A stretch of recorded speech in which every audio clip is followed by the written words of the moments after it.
हर महादेव मित्रांनो. तर आता आपण आहोत सातारा वडूज मध्ये आणि इथून आपण जाणार आहोत उंबरठ्याला. उंबरठा एक गाव आहे, तिथं महादेवाचं एक मंदिर आहे. सो आपला मित्र आकाश आपल्याला सांगणार आहे त्या मंदिराबद्दल. सो आता इथून आपण निघू आणि पुढे भेटू.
तर आता आपण पोहोचलो आहोत उंबरठ्याला आणि महादेवाच्या मंदिराचा.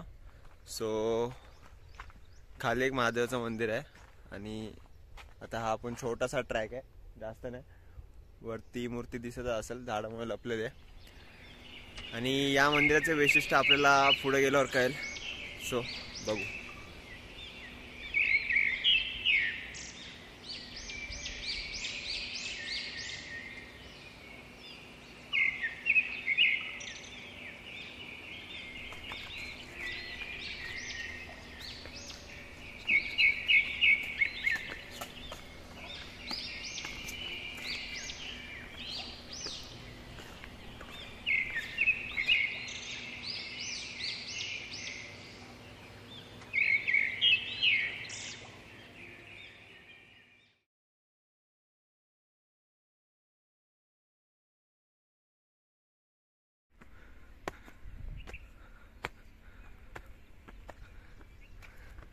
तर आता आपण मंदिराजवळ पोहोचलेलो आहोत आणि ही महादेवाची मूर्ती आणि मंदिर. तर मंदिरात जाऊन पायातून पडू आणि आपले मंदिराचे महाराज आहेत त्यांना विचारू की या मंदिराचं काय वैशिष्ट्य आहे आणि मंदिराबद्दल थोडी माहिती घेऊ. आणि आतमध्ये लाईट नाही वाटत, सो लाईटीमध्ये थोडा व्हिडिओसाठी प्रॉब्लेम आहे.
जयच्या पायातून खडा पडलेला आहे शिवाजी महाराजांच्या काळात.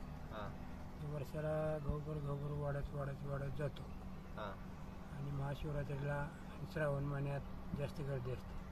अच्छा. या मंदिराला किती वर्ष झाले असतील? या मंदिराला 400-500 वर्ष होऊन गेली असतील. आणि तुम्ही इथे कधीपासून पूजा करता तरी? हो, आम्ही रोज पूजा करतो. सकाळी पूजा, संध्याकाळी दिवाबत्ती, रोजच्या रोज आम्ही सेवा करतो. 5-7 जण आहे तुळस बाबा. आणि इथे एक दरवाजा आहे, मी ऐकलेला आहे, इथून दुसऱ्या मंदिरात जातो. कुठली गुफा आहे इथे? हां, गुरुसाहेब म्हणजे ती आता भुयारत्न आहे खाली. मग इकडची गुफा कुठे आहे? ती भुयार कुठे आहे? भुयार आहे इकडे, पण ती येत नाही इकडे, वाट नाही. का आता बंद झाले का ते? ते बंद झाले, ते सगळं मुजले. गावातच फक्त आहे खाली. अच्छा, सोमेश्वराच्या खाली गावातून मंदिर आहे का सोमेश्वरचं? गुप्तलिंग म्हणून आहे. हां, नाही तिथून त्या मंदिरातनं पायऱ्या दिसत ऐकाय, इथून कायच नाही का? नाही. पूर्ण मोजले. वर्षाला गोबर वाढत म्हणजे खूप सारे मंदिर आहेत तिथं, काय नाही 5 लिंग आहेत.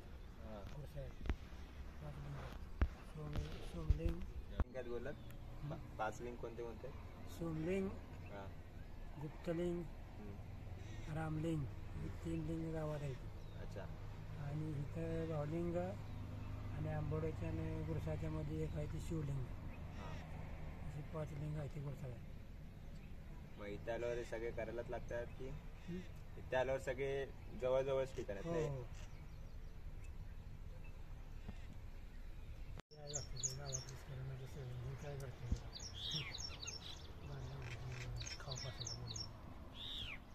याच्यामुळे माणसांची गर्दी वाढेल, गाव पण चांगलं हे होईल. काही लक्ष देत नाही. ठीक आहे, चला येतो. घरी या.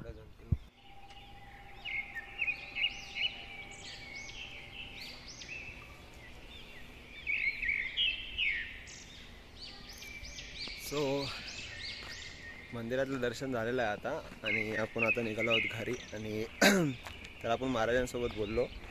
तर मंदिराचं वैशिष्ट्य असं आहे की इथं गाईच्या नखामधनं दगड पडलेला शिवाजी महाराजांच्या काळात. तर ते प्रत्येक इयरली थोडं थोडं वाढतं. आणि इथं 5 ज्योतिर्लिंग आहेत आजूबाजूच्या गावामध्ये. त्याचं पण दर्शन होतं जर आपण करायला गेलो तर लगेच. आणि मंदिरात गर्दी नाही, फक्त श्रावणमध्ये गर्दी असते.